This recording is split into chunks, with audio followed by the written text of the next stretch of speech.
You're listening to Passions and Prologues, a literary podcast where each week I interview an author about a thing they love and how it inspires their work. I'm your host, Adam Sokol, and today's guest is Louisa Morgan, author of the new book, The Ghosts of Beatrice Bird. I have been lucky enough to have several conversations with Louisa over the years. You may recognize her name from her ludicrously popular book, A Secret History of Witches, and the books that followed it in that series. That was what I got to meet Louisa about many, many years ago. And it was such a wonderful conversation that when I saw her name come across my inbox, I was overjoyed to get to reconnect with her. Today's conversation is about one of Louisa's first passions, which isn't writing, in fact, it is classical music. And I've had many conversations with people over the past, year and a half of this podcast's existence, talking about music in some form or another. We've discussed musical theater. We've discussed different types of music that people love. We've discussed, music theory and, people who have been in charge of the lighting during live musical moments. But what we haven't had on this podcast yet is someone who is a classically trained singer.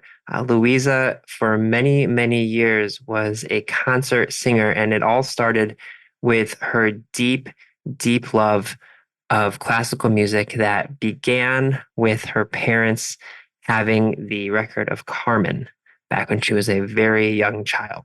And this spawned what became her first act of life, her first career, which was as an opera singer.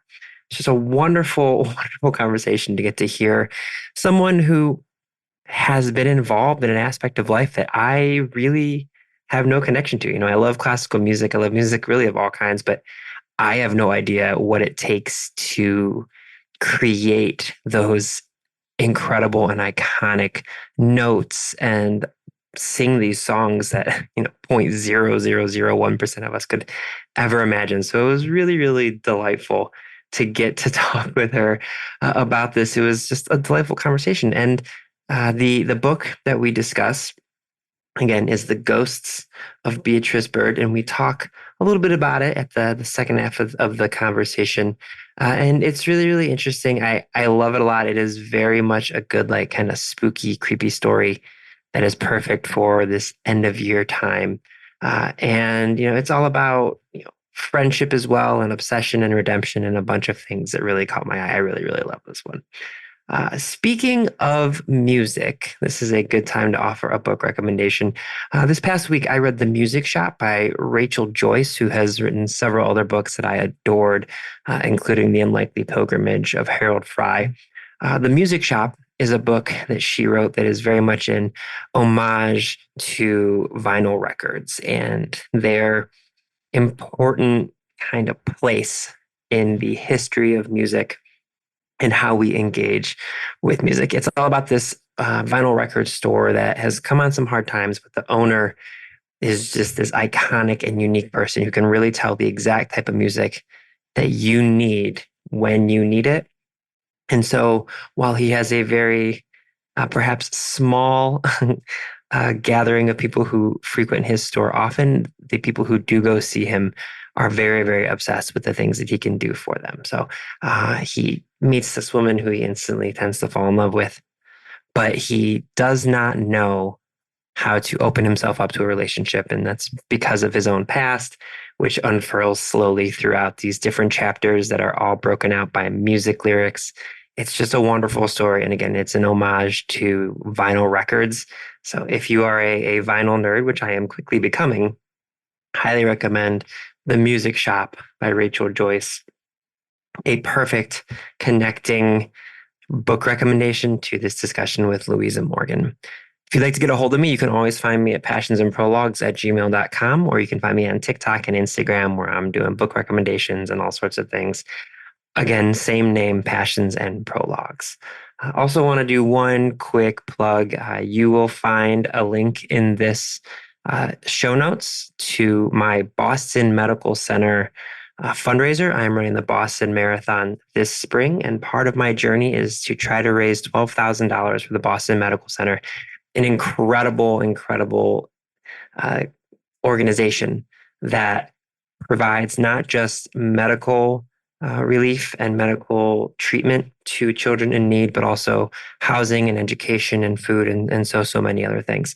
So if you are inclined or are able to and want to donate a couple of bucks, I would deeply appreciate it. It would mean the world to me.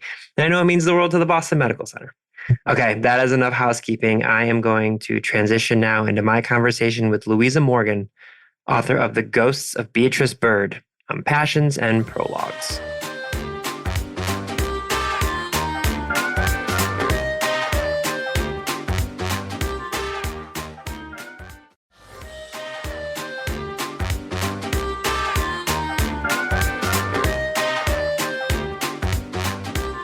Okay, Louisa, what is something you are super passionate about that you want to discuss today? I want to always talk about classical music. If it's not books, it's classical music. Beautiful. So take me back to when you first kind of discovered your love of classical music. Was it something that was in the house when you were growing up, or sort of how did you discover this particular joy? It's interesting because my mother, the first recording she ever bought with her own money was a recording of the opera Carmen with Risa Stevens. And I grew up listening to that because it was the one that we had. My dad had other tastes. And I always wanted to be a singer and a writer. Mm-hmm. And so I ended up being a singer first, and I was a classical singer. So I sang opera and concert repertoire. Yeah.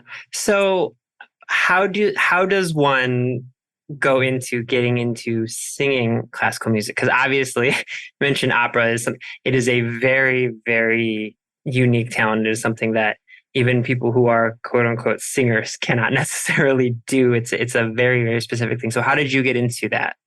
Well, you're absolutely right. It's very specific. And I know it's a little esoteric for those who aren't involved in it, but I just, starting with that recording of Carmen, and later on in later years, I got to sing the role, which was great. It was fabulous. I think that to be a singer, you have that same drive somewhere in your spirit that also powers writers or any artist. I think painters, dancers, I think dancers dance because they have to dance. And I sang because I had to sing. I had a teacher one time when I said, I'm not sure I'm good enough for this. And she said, oh, if you can go do something else, do it. And I've actually borrowed that several times from my writing students, because if you can go do something else that will make you happy, you should do that. Because every artistic career, probably every career, you probably are having the same experience, has times when you just think, oh, if I could just do something different. But the drive to do it won't let you go. It keeps after. So I didn't have a big voice ever. I'm not a big person. I'm fairly tall, but I'm not big in my body. But I just had to sing. I started singing when I was 5 years old, and I never stopped until I got to college, and that's when I decided that classical repertoire was for me. It was kind of hard because I'm not a big person, and so with my fascination with opera, that meant some roles would work for me, but a lot of them would not. So is that a situation where it's just like simply where like the physical nature of singing these particular roles, or for people who may not be familiar, is it just like where the sound comes from? Because like I said, it's something where it's obviously at this point not even second nature. It's probably just like inert in you now to understand like how to produce specific sounds and those different things. But so for you mentioned, being a relatively small person, like for people who just might not know, what does that mean from an operatic standpoint and a classical music standpoint? I could lecture on this for hours, and I'm sure your listeners are not really that interested in it. But as theaters over time have gotten bigger, then the voice needed to fill the theater has to be bigger. And it's not a hard and fast rule, but the general rule is that big voices come in big bodies. It doesn't mean fat bodies. I mean, there's been that joke, the opera's over till a fat lady sings, right? So, but it does tend to be big bodies. So when you see, in particular, the singers who do the really big roles, like the Wagnerian roles or the Verdi roles, I'm just not big enough for them. So in those in those parts, I sang comprimario roles, which is supporting roles. When that was fine. Magic flute, lots of Mozart, that sort of thing, Rossini. And then I did get to sing Carmen, partly because of my figure. That was a good fit for me. So that worked out. But yeah, in general, and I don't want anybody going away and saying, I can never sing this because I'm not big enough. Yeah. There are lots of small opera singers. They tend to be sopranos, not always, and tenors, high voices. Mm-hmm. None of this is hard and fast. So it can be done, but there are limitations. Now, there are other kinds of classical music, and I loved singing concert repertoire. And often they're sung in small venues like churches or chapels or small concert halls. And in those, you don't need such a big voice. It tends to be different kinds of music, the earlier music, which I love, Baroque music, even Renaissance. So you mentioned the first ever recording you really ever had access to was Carmen. And so I know what you mean, where a lot of the music I listen to and the type of books I like to read and things absolutely come from the things that I heard and ingested around my parents. And they come from them because it was what was available to me as well. But as you progressed through your teenage years, and like you said, when you went to university and decided I do want to focus on this, what is it about this style of music that draws you to it? Like, what is it about this style and the way that you can tell stories through this music that really fascinates you? I think, and this bears on my writing life as well. I think it's about the structure, and it's also about the quality of the singing. I love beautiful voices, and I love beautiful voices that are beautifully produced. And in pop music, it just doesn't resonate with me. Even I can objectively say, "Oh, that's a good voice," but I don't enjoy the way it's produced. That being said, there are some singers from other areas of music that are not classical, and I find them really compelling, like Aretha Franklin. That voice is to die for, right? And there are others as well. So I think that's what it is. It's about the beauty of the voice and the way it's produced that really got me. I was a folk singer also briefly when I was young, and I loved that music because I like the melodies and I like the beautiful voices that perform them. Sometimes they're not so beautiful. I mean, we have Bob Dylan, but it's funny you say that. I was just going to say the music of my parents that I was brought up on and that I am drawn to is ironically folk music. And you mentioned, like you said, like the beautiful voices of classical music. I was going to say, I think the reason I love specific folk singers is, and beautiful is the wrong word, but like unique, like there's so many unique folk voices. And those are the ones, even now, like there are modern day folk singers.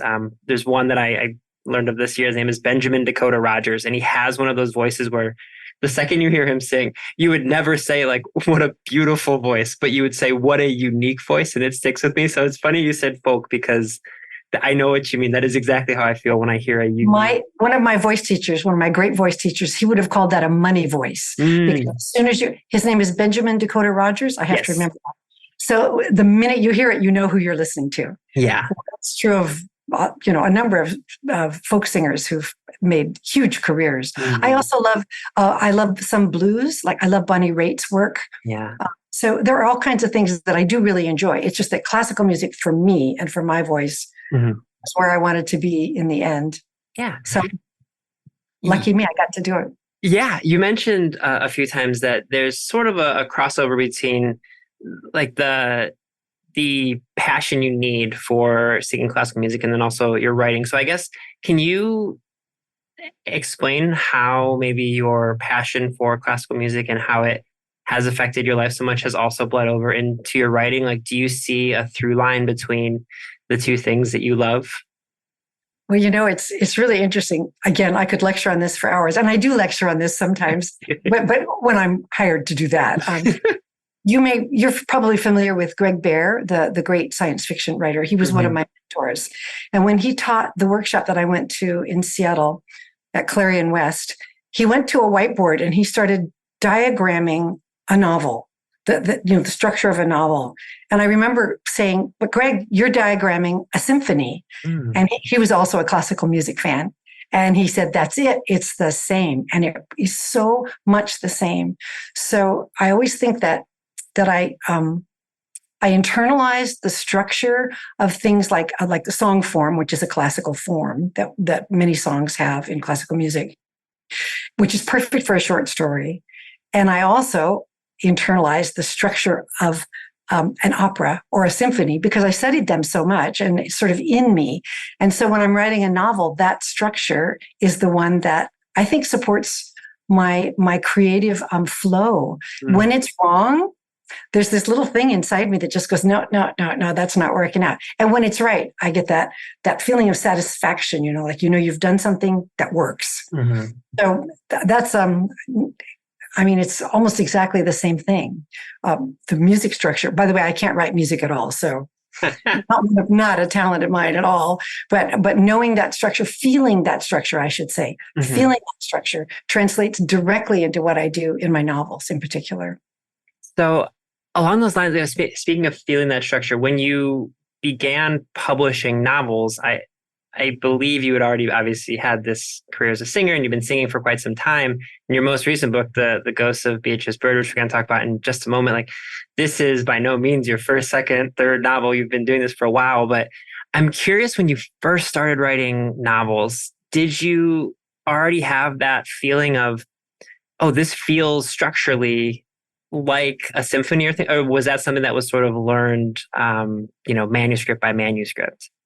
It was learned. I mean, as with every writer, your first ones you're learning as you work. I got lucky because I was published early, but I still had a lot to learn, and I did, and I have, and I go on learning. I'm never done, and I have been lucky to work with some really great editors, and also my agent, who is very good at helping to develop a project. So I've learned a lot, but I think that feeling, that sense for it was inside me. And the other thing is, another one of my jokes is, if you want to write novels, you should first be an opera singer, because what do we know in opera? We know scene, we know character, we know voice, obviously, but voice in the sense of the color of the voice, the timbre of the voice, which has direct bearing on prose. We know a lot about building to a climax and the release of that. I mean, you just learn a lot about drama. And so that spills over beautifully into fiction. And I do know that there are some actors and actresses who've become very good writers. And I suspect it's the same connection that they make.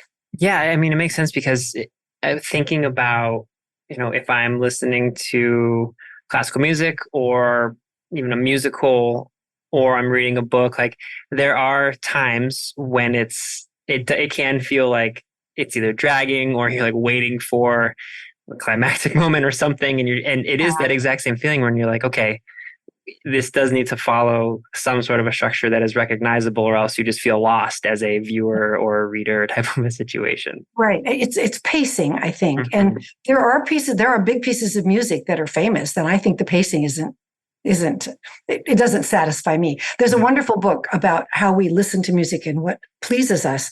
It's called Music, the Brain, and Ecstasy. And I think it's a 30-year-old book, but it's great. And he talks about it's a Canadian writer. He talks about one of the reasons that we love listening to music that we've heard many times before, even though we know what's coming, we get that little jolt of joy when it reaches us in whatever way, whether it's a symphony or a song or an aria or whatever. And I always think that that's the case. And it's true often in genre fiction as well. We have expectations. And when they are satisfied, we're like, yes, that was perfect. And so there is that connection. Speaking of genre fiction, I want to get to the new book. I want to get to the Ghosts of Beatrice Bird, because to me, it sort of defies genre. There's so much going in here. But before we dive into it, can you kind of give my listeners an introduction to the book so they have a reference about what we're talking about, and then we'll kind of dig into it a little bit deeper? Okay. Well, I've always been fascinated with ghost stories, and I think you recently did a podcast and you were talking a lot. That was fun to listen to. I grew up with them. I have a Native American background. There's a lot of them in my family and so forth. And I always wanted to write a ghost story. And then I have a dear friend where I used to live who had worked as a psychic, but she had to stop because she couldn't turn off the spirits that were talking to her all the time. She couldn't shut the door. And so she quit. She had to quit. But that gave me the idea for this particular novel. And because it's fictional. I'm in the process on TikTok of telling real ghost stories, which is super fun. Not just mine, but ones that people have told me. But this one is fictional, but it's about a character who it's set in the 60s and 70s. And she's a psychologist who tries LSD, and it kicks off her intuition, her second sight, until she sees ghosts around everyone and she can't turn it off. And then she meets a real ghost and things kick into high gears. That's where all of that came from. Yeah. And so you mentioned you've always wanted to tell ghost stories. For people who are listening, I'm sure they recognize your name because of your wildly popular and incredible, Secret History of Witches books, The Witch's Kind, The Age of Witches, and then The Great Witch of Brittany. Want to make right? Right. So you've told over the past several years these incredible books about these, like, I always say, like, naturalistic witches. My favorite, like your books and like Alice Hoffman. I love those types of stories. So, what made you want to transition from telling those types of stories where you sort of are so centrally focused in this world of, the secret history of witches, and then kind of transition to ghost stories? What made you want to make that little change? I just had the, it's no excuse, but I just had the urge to tell a ghost story. And then I was fascinated by what had happened to my friend. And I'm fascinated by other ghost stories that I've heard. And I just really wanted to explore it. And I felt the same way when I started writing about witches. I didn't know when I wrote Secret History of Witches that it was going to have that big an audience. The timing was good, I guess. I think people wanted to read about women in history, because I think of myself first and foremost as a historical fiction writer. But obviously with witches, you have this other magical element. And so when I wanted to write the ghost story, I wanted to make that historical also. It's hard to believe that the years of my childhood are now history, but they are. And so I just had fun exploring what was it like to see something you think is a ghost, and then you see something that really is a ghost. So that's where all of that came from. Yeah. So what was sort of your like research process? You mentioned this kind of being, somewhat historical, and you mentioned, I was laughing because I, to a lesser extent, feel this way about like thinking about when I see people writing stories that are set in the 80s and early 90s, and they're like, oh, it's a retro story. I'm like, oh my God, this hurts my heart. My life. Exactly. So what was some of the research process like because like you said, it's historical based somewhat. So what was the research you were doing for this story? Well, the first part of it takes place in San Francisco, and I grew up in the Bay Area. So I'm quite familiar with San Francisco, and I just got a map that was contemporary at the time, and then worked with a lot of stuff that I knew. And I researched the use of LSD in those years, because it was only made illegal, I want to say in the early 70s, maybe at the end of the 60s. I've forgotten the exact year that California made it illegal to use LSD. But up until that time, people were experimenting, and you could buy it anywhere. I mean, you could buy it in Golden Gate Park. You could buy it on the corner in Haight-Ashbury. It was all there. So that research was easy. And then there's an island where I set the rest of the story, and I went and visited it. Field trip, as we called it. Yeah. We made a field trip to the island. It was great. So that was kind of fun research to do. I was just going to say, what was that experience like visiting that island? Well, it's a very small island. There's not very much there. So we went and we found everything that there was to see. The story takes place at a time when there was a convent of nuns that ran the ferry there, which is the only way to get, boat is the only way to get on and off the island. And so the nuns are in the novel as well, which was kind of fun. But they don't even have a hotel. You couldn't stay on the island. So we spent the day and ran around looking at things, went to the little library, saw the little school and everything. And then we had to go stay someplace else, get back on the ferry and go to another island. So something that I really love as part of the story is your main character has a psychology practice. And I think I love stories that kind of weave in like the paranormal or the like magical realism or whatever you want to say about like that adds the genre-ness of the fiction, but blends it with things that are very, very much part of our own reality. So, for you, when you were like talking about all of these, physical manifestations and manifestations and the things that she thinks she's seeing versus the things that she is seeing, how important for you, and then the kind of what was the process of putting in that like psychological aspect into this story? That was a big part of it for me. And I should have said when we were talking about research that I did a lot of reading about psychology as it was being practiced at the time. Mm-hmm. My character is a PhD psychologist, and I worked with a fan of mine, actually, who is a PhD psychologist. Mm-hmm. And she told me that at the time that my character, she was like one of the first PhD psychologists to actually have a clinical practice, because it was mostly for research psychologists at the time, which is a very strange thing. Also, she was a woman, which, in the 60s wasn't as easy as we might think it is now. Anyway, so all of that, I might have lost track of the question. When I start thinking about these things, I go off in no directions. Tangents are great. No, so that was honestly that, I guess, like what was, thinking about the psychology of that time period, because I think it's important for people to realize you don't have to go that far back in time to see that like the medical field, and especially the psychological field, was like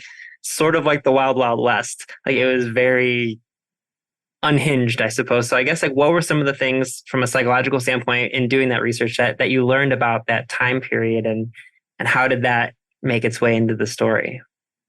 Well, the main thing for me was that the difficulty of a woman making her way in that field. Mm-hmm. And one of the drama points of the novel is that she does succeed. She has a practice. She works in a free clinic and a private practice, and she's doing very well. And her partner is an emergency physician, and they have this really a good thing going. And then when she experiments with LSD, she breaks it all apart, and she has to find a way to if she's going to be able to rebuild it or not. So, you said something interesting about witches. You said you like naturalistic witches, mm-hmm. which is interesting because I always think that my witches are working witches. I mean, no magic wands, no wiggle of the nose, Yeah. And you mentioned Alice Hoffman, same thing. Her mm-hmm. witches live in the real world. Yeah. And that's the way I wanted to write them. And it's the same for my characters in this book. They live in the real world. And there's another character. She's not the only protagonist. The other one is a younger woman who's fleeing from an abusive marriage, which is very much a 60s kind of theme. So it was really interesting watching those two lives intersect and mm-hmm. how they supported each other. Yeah. You mentioned that you've been using TikTok to kind of tell some additional ghost stories. I just started. I love this. So I will me. What's that? I said it terrifies me. It's a very unique and fun way to interact with people, but I'm very interested, like, in starting that process. What is one of the more interesting ghost stories? And you can kind of obviously truncate it, but like, what's one of the more interesting ghost stories you've learned and wanted to tell since starting this little fun? I've only done 2 so far. I've started with apparitions. Mm-hmm. That's my first category, and I have my own story, which is pretty readily available. The one I told last week was a woman who her husband, when her daughter was little, her husband was out running and he was tragically hit and killed by a car. Mm-hmm. And then she raised her daughter on her own. And at her daughter's wedding reception, which was in her home, obviously many years later, everybody's there in wedding clothes and they're having the reception, all the nice food, you know how those are. And one of her guests came up to her and said, "Who's the man that just ran through the house and he's wearing shorts and a running shirt?" Oh, so, I know. Isn't that wonderful? Yeah. So I take that to mean that her husband is watching mm-hmm. His daughter, and that he's still there. He can still see her. So I love that story. Yeah, I was just going to say, I feel like so many people are like, when they hear the concept of ghost stories, they're afraid. And it's like, to a somewhat lesser extent, I was just over the weekend, I stayed at my parents' house with my partner, and we were just spending some time with my parents and my family. And growing up, I had a cat named Phoebe. It was a black cat who was very cranky all the time. And like, my parents both say all the time, like, they see this cat still just like wandering around their house, and it is past. It's been passed away for like 20 years now, and like I absolutely believe that type of stuff. I believe that I've seen like ancestors who are no longer with us, like out of the corner of my eye and stuff. Like to I me, the love world is, it. yeah, it's more fascinating that way to have a world that exists. Well, so we like this naturalistic world where these I call them extra normal because paranormal has come to mean kind of fake, and Mm. I don't feel that they're fake. And to to to say that they're not real would be to deny our own experience. Energy, as we know from science, cannot be destroyed. So it may be transformed. It can take different shapes. It can take different forms. And so I wouldn't be surprised if your cat, who was really happy in your house, even though she acted cranky all the time, she left some of her energy behind, or maybe a lot of her energy is still there. I love that. I mean, the fact that I can tell so many apparition stories, and all of them, my rule is first person or second person stories. I'm not telling fake ones, even though my novel is completely fictional. Well, more or less fictional. There are just so many of them. So, and I have my own, and it took place in the middle of the day in a sunny garden. Mm-hmm. So, people shouldn't be afraid of it. I don't think. So how are you? You mentioned just having just started kind of telling these stories. I will say for everyone, we are recording this in August. It's a few months until the book comes out. This particular episode, you will all hear it right around when the book comes out. So it's very likely that Louise will have many more of these stories out and on TikTok. But how are you kind of cultivating these stories? Are people coming to you? I'm always fascinated where people find interesting little stories that they want to share. So how are you cultivating these stories that you're sharing? First of all, I think I'm a magnet for them. So I hear them probably because I'm interested, but I hear them all the time. And so the first thing that happened that got me thinking that other people would really like to hear these is that I went to a party. It's called a cabbie party, and it's clothes, like a Tupperware party, but it's clothes, and very nice clothes. And so there's a saleswoman, and she's got her samples. And so I went to this party, and there were 8 or 10 women there. And the poor saleswoman, we're all sitting around talking, and these stories got started. People started saying, well, this happened to me. And somebody else said, well, I had this happen. And the poor saleswoman is standing there for an hour waiting for us to finish so she can do her spiel for her clothes. And it was interesting. That's where the story about the man who ran through the wedding reception in running clothes, that's where that came from. And there were several others that came from that same group. I mean, it's amazing to me how many times people say, oh, yeah, I've had this happen, or I've had that happen. We had a poltergeist in our house, and more people want to know about the poltergeist. And it's fascinating. And then when I hear other people's poltergeist stories. So it's one of my categories that's coming up soon. Yeah. I feel like it's as soon as a group, like in a group of people, as soon as, one person is comfortable sharing something and like acknowledging like this happened to me, and like, as soon as the reaction from the group is like, oh, that's so interesting. I feel like it's almost like it opens up like a floodgate of other people being like, oh, okay, I can share, is a safe space to share my stories as well. Right. Isn't that true? And the thing is that for me, it was a part of my childhood. My grandmother, my wonderful paternal grandmother, we always said she was the first hippie in San Francisco because she was really out there. She was a painter, quite a wonder. She was a fairly significant minor painter, I would say, for the 40s and 50s and 60s. But she was open to everything. And so we grew up around her, open to everything, reincarnation, ghosts, anything. And she was a really big influence for me. I didn't realize it at the time, of course, but now looking back, I understand. She was also a musician and encouraged that activity for me. That's so interesting. I feel like that's getting back to the very beginning where you talked about how classical music was something, it was like kind of one of the first things you were able to ingest and listen to with relative frequency. And like, I was thinking about this, like I said, the week that we are recording this, the episode that I have coming out is it's kind of a nostalgic book. It's called Speech Team. It's by Tim Murphy. And it's these older people looking back on their high school years and this kind of traumatic experiences that happened. And we were talking about how you don't really realize when you're younger how many things are going to leave these lasting influences on you. And like, I'm the same way, like just hearing, I never got to meet my grandmother on my mom's side, but just like hearing stories about her, all of a sudden my mom is telling me how much like the things I'm doing now are so similar to my grandma, who I never even met. It's just like through osmosis and stories. And it is so fascinating to me, like how, you mentioned the musical aspect of your life being inspired when you were so young. And now you're talking about your grandmother kind of inspiring a lot of your work and the different things.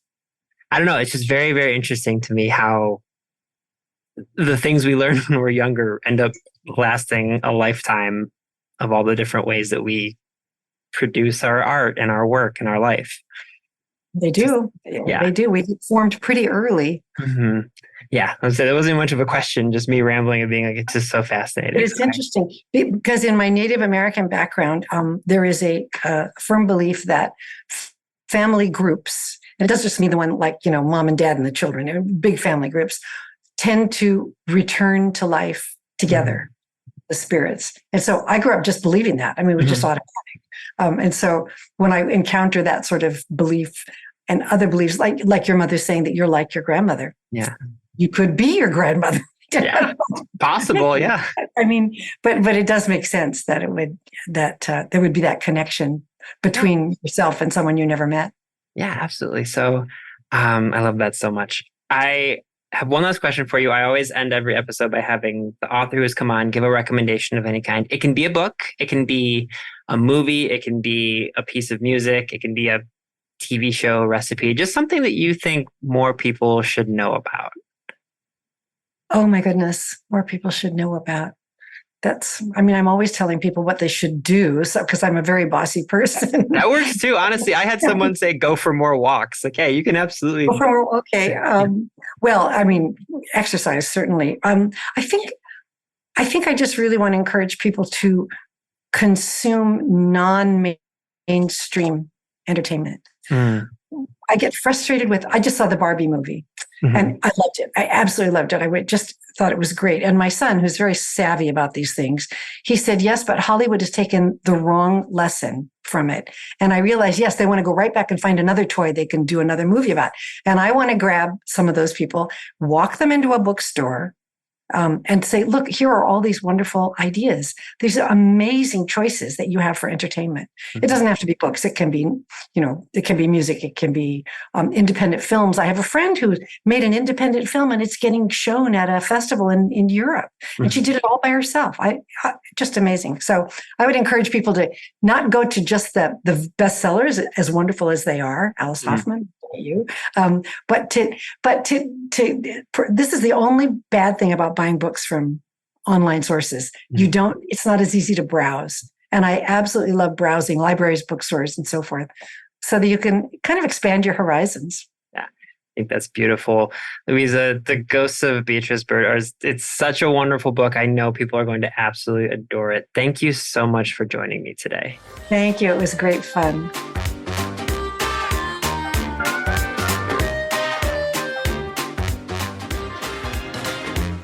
Passions and Prologues is proud to be an evergreen podcast and was created by Adam Sokol. It was produced by Adam Sokol and Sean Rule Hoffman. And if you are interested in this podcast and any other evergreen podcast, you can go to evergreenpodcast.com to discover all the different stories we have to tell.